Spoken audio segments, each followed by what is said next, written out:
l'énergie mécanique d'un cube. Un petit cube de masse m égale 25 grammes peut glisser sans frottement dans une cuvette sphérique de rayon R égale 50 cm.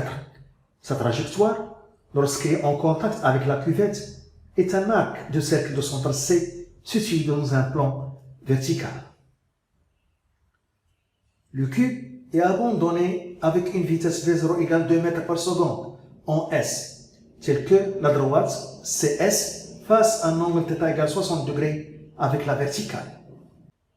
Le vecteur vitesse V0 orienté vers le bas est tangent à la trajectoire.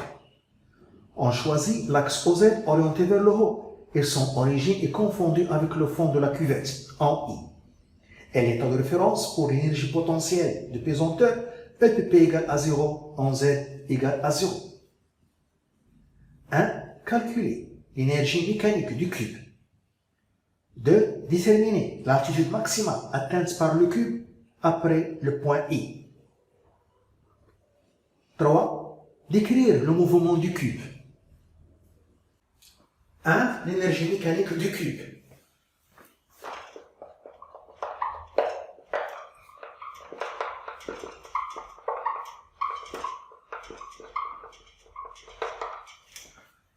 On a ici le schéma. Le petit cube, supposé ponctuel, est lancé avec une vitesse initiale V0 égale 2 mètres par seconde à partir du point S.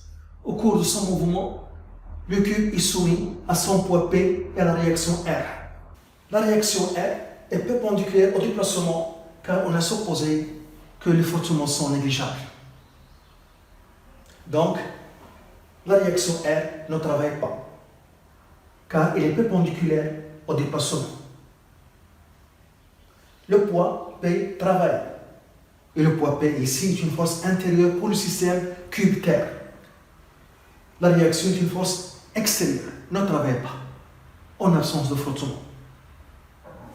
Donc le travail de R est égal à 0, car les frottements sont négligeables. Car les frottements sont négligeables.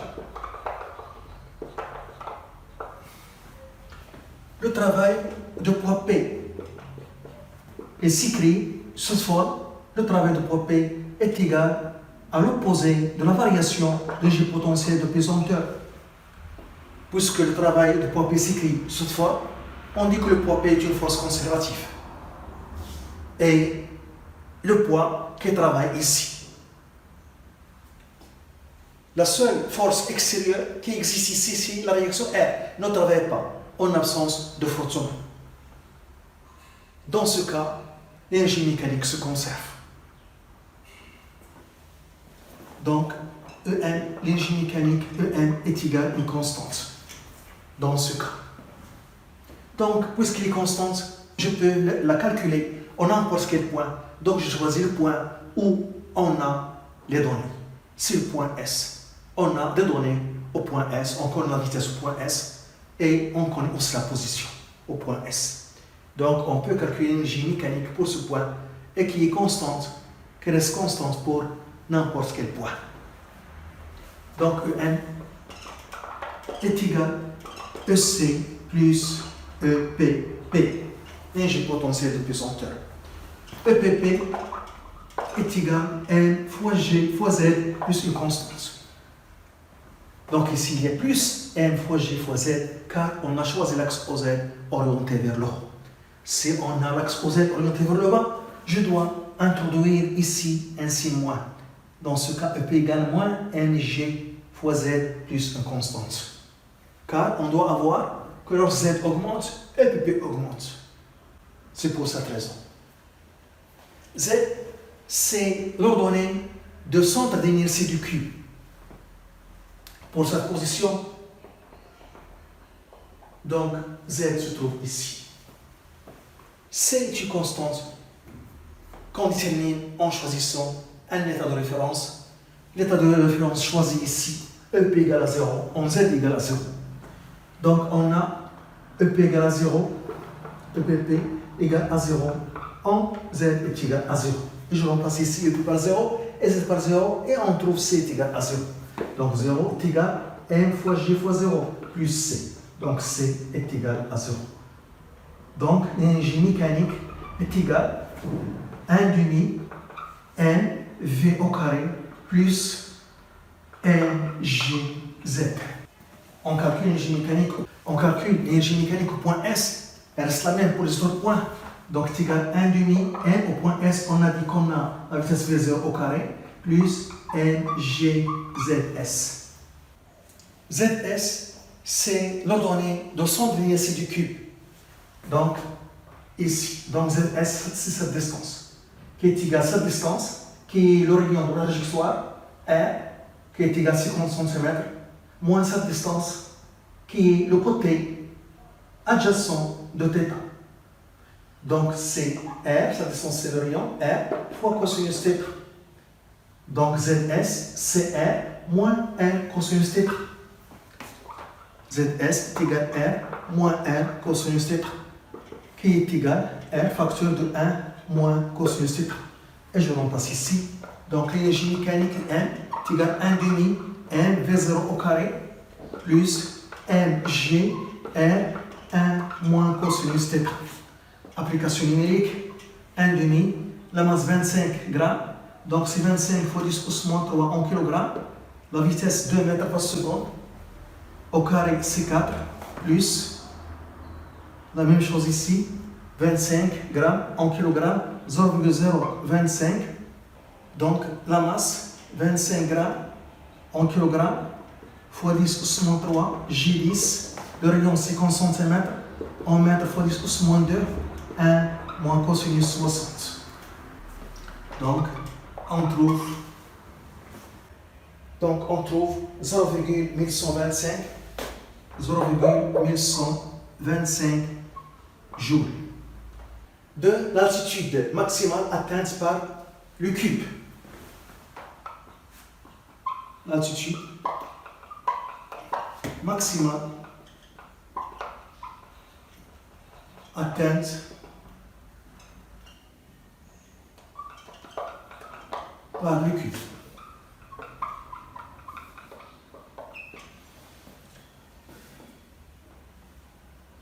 On a l'énergie mécanique EM est égal à EC plus EPP qui est égal à 1 demi mv carré plus mgz. 1 demi mv carré est égal à EM moins mgz. L'énergie cinétique est toujours positive. 1 demi positif, m positif, v au carré positif. Donc toujours l'énergie cinétique est positive ou bien nulle. Donc cette différence c'est supérieur ou égal à 0. Donc on a EM c'est supérieur ou égal à mgz. Donc z est inférieur ou égal à EM sur mg. Application numérique, z inférieur ou égal EM 0,1125 sur la masse M en grammes, 25 grammes en kilogrammes fois 10 moins 3 fois G10. On trouve Z inférieur à 0,45 mètres. Donc Z inférieur à Z max. Donc Z max c'est 0,45 mètres. C'est Z max. Donc Z max est égal à 0,45 mètres. Donc il est inférieur à R, 0,50 mètres. C'est 50 cm. 0,50 mètres. Donc c'est presque ici. Donc Z max c'est l'altitude de ce point D par exemple. Le point D. Lorsque l'altitude Z est égale à Z max, on remplace ici, on trouve la vitesse égale à 0. Donc à l'altitude maximale, la vitesse s'annule. Lorsque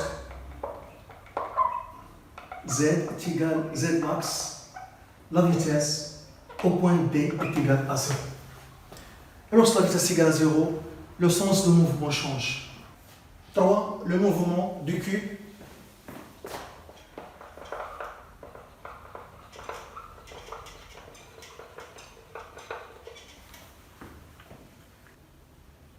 Le cube est lancé à partir du point S avec une vitesse V0 égale 2 mètres par seconde.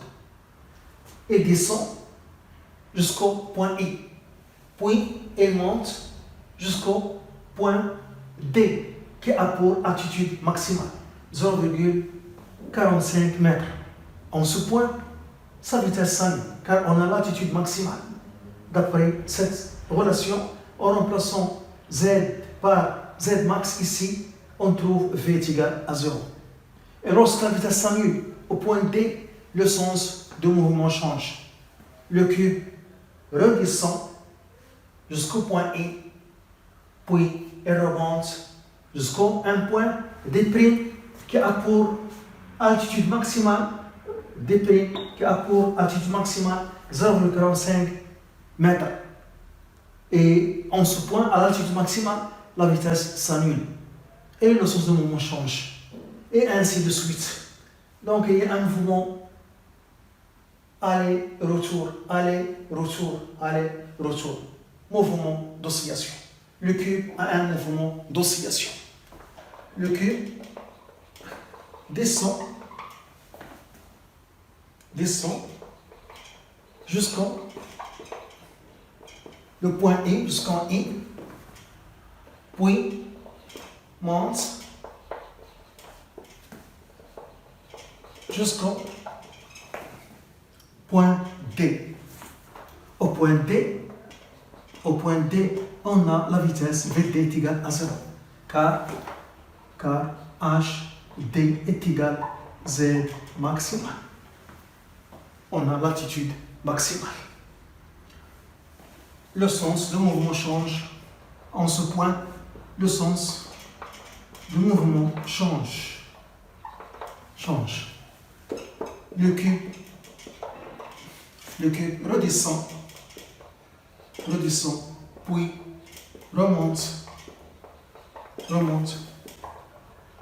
jusqu'en D' qui a pour altitude